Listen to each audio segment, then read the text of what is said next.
Hey, how's it going, you guys? So we're starting off the YouTube channel here with some riffs, finally. Always wanted to do a YouTube channel, bring in a bit of a music community around me. Really excited to get back to writing some music here with you guys. If you enjoy that sort of thing, then of course follow along on the journey. Glad to have you here with me. Basically, I spent the last 3 days writing some riffs and trying to record them, and I absolutely botched all the recordings. We're gonna go back in time. I'm gonna basically show you what I've been working on here a little bit, and then we're gonna work on it some more. That sounds good with you guys. Let's get into it. All right, just here in the DAW, playing around with the Misha Mansour X plugin from Neural. Just got it running. First riff that I've been working on is basically a new thing to me. It's the selective picking thing. I've not done a lot of selective picking before at all. I've never written selective picking in a song yet, nor have I really used a lot of the middle finger here for my hybrid picking. Let's get into it, show you the riffs that I've been writing. So the first one, we're in drop G sharp using the 6 chord there, so sub-mediant move, which I've really been into lately. And then basically that gives us an E, and I'm adding on the major 7th. Underneath that, I'm plucking the A sharp, which is actually a raised 4th. So the raised 4th not only adds the kind of Lydian sound in there, but it also has an interesting contrast with the 5 there, because it's a minor 2nd move, which sounds kind of dark when you put it underneath everything. So that's kind of the mood I'm going for. Contrast, not just in parts of a song, but like all in one riff. So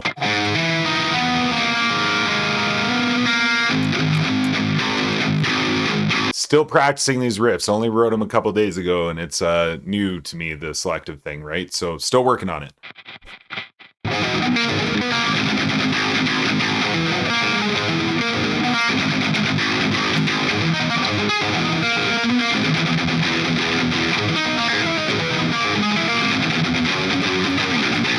Kind of rough, but you get the idea. Okay, the next riff here, I'm gonna clip in me maybe playing the lead. Nah, fuck it. Let's play the lead right now. Let's do it. I can do it. It's not so hard. I practiced it.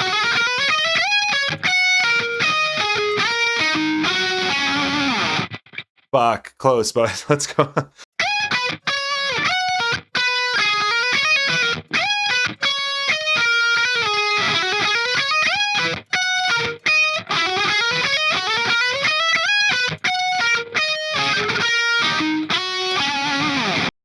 Little rough still, that's fine. Those play over each other. And then I was really stoked because, you know, when you kind of stumble into a riff that you're really excited about, it's kind of how it felt with this one. Still kind of on the selective picking and hybrid idea, but it's getting lower here and chonkier. So pick, hammer, hammer, pick, hammer. So it ends up being, it actually has kind of a 5/4 feel that plays over 4/4 drum part, which you'll hear in a minute here, but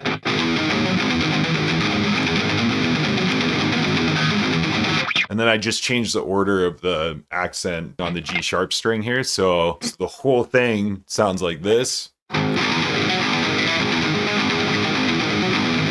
Whew, almost had it. Let's go. Let's get this money.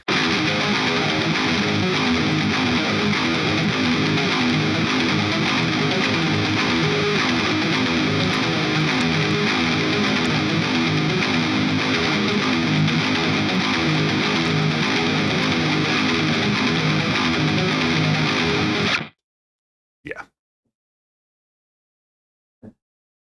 You know, and then I got some fluttery kind of arpeggiation going on over top of that. And then we got a tapping piece here, which wrote it yesterday. I don't even remember how to play it. I remember what I was doing was essentially taking that chord E with the major 7th here, and then I'm adding in that sharp 4, the octave up. And then basically I just find the major scale from here, right? So if we're in G sharp minor, then the relative major of that is going to be B major. And we find our B major up here. And then what I'm doing is I'm putting those together. I remember that much. So let's take this piece by piece and I'll figure out what I did here. I can hear a piano going. I'm gonna have to add piano to that part of the song, I think. What the hell did I do there, dude? Let's figure that out. Going this way and that way, bit of a pendulum kind of feeling to it. And then the next part, let's listen. What the fuck? What am I missing there?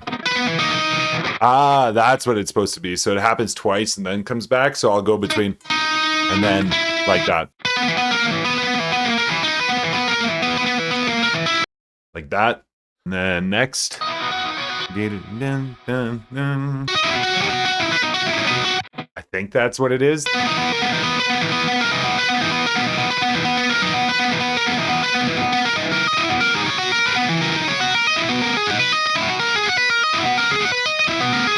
Yeah, it's as clean as it's gonna get for today. Moving on, that tapping part, we've got rhythms under it. And I wanna get those in better today because those honestly sound like trash. And then you're up to speed with where I'm at in this track.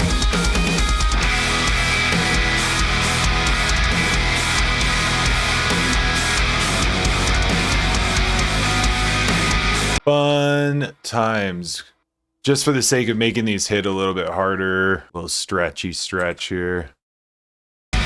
Cool. I think that sounds a lot better. Right on. There we go. What I learned about recently was something called a T-high from a video that I'm going to link in the description here. The fuck is this guy's name? Blake Hawley. Really dig this dude's channel, actually. He's got a nice energy to him, this dude. Real nice. And he's giving away free knowledge. Things that I like more than my Lamborghini. Meshuggah knowledge. Basically, I'm going to let him describe everything because he does a really good job of it in the video below. I'm going to try to decipher what he's saying. I want to basically take this dude's video and try another new thing because this has just been about experimenting with new stuff this whole song so far. I'm going to try doing a T-high groove with this. Okay, so the first thing that I'm going to do here is I'm going to just like write in some kicks. So now basically what Blake was talking about is you're going to subdivide your subdivisions. So basically subdivisions, if you think about it, I've got it hotkeyed on my computer here. For me, it's 1 is up, 3 is down, 2 is center. But anyways, so we're going to think about it as 16th notes. Right now we're at whole notes, half notes, quarter notes, eighth notes, and then 16th notes I've got here. So when you do the math, 16, 128 subdivisions. So we could do like 50 plus 50 plus 28. Let's do that. 50, 50, and 28. 3 bars is going to be 48 subdivisions. And then I'm going to add in 2 more. So this is the area I'm going to write into. All right. So I wrote in 25 here. 25 plus 25, we got 50. Glue that. That's going to happen twice. That becomes 100. Now we need 28. So we're going to do 50 again, and 50 minus 28, 22. Okay, so we got to clip off 22 here, 21 and 22. I'm just going to go in and tailor this first 25 to something I like better. It might be too much, but whatever. We're gonna keep going. Now I've got the kick pattern, but I want it to just be 4/4 up top. So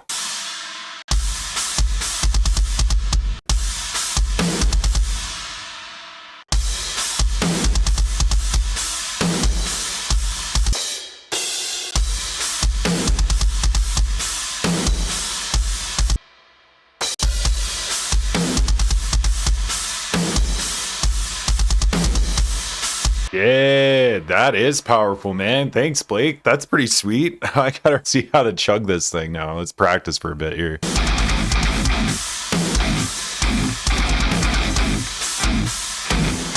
I'm gonna try recording it while I'm looking at it.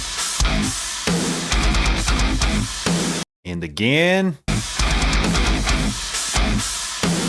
Good enough to edit. That's honestly gonna be on a t-shirt, dude. I'm going to do this the easy way for now.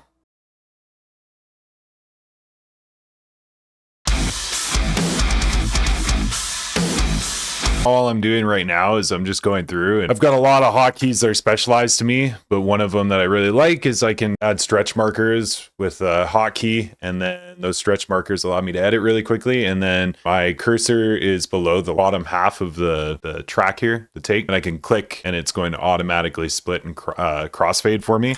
And then that in conjunction with grouping your tracks is very powerful for doing what I just did, which is like removing the sound in between the chugs to make it sound tighter. So it's going to sound like this.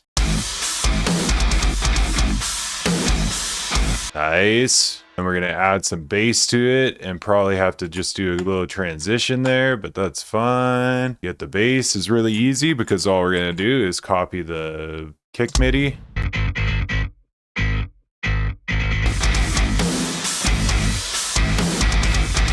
That compressor is bringing up that guitar a lot, but yeah. Let's listen to what we got so far for the day. That's where I'm going to end it for the day. Hopefully you've enjoyed, but yeah, let's turn on limiter and see what it sounds like, buddy.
Gonna be a transition here, baby. Let's go.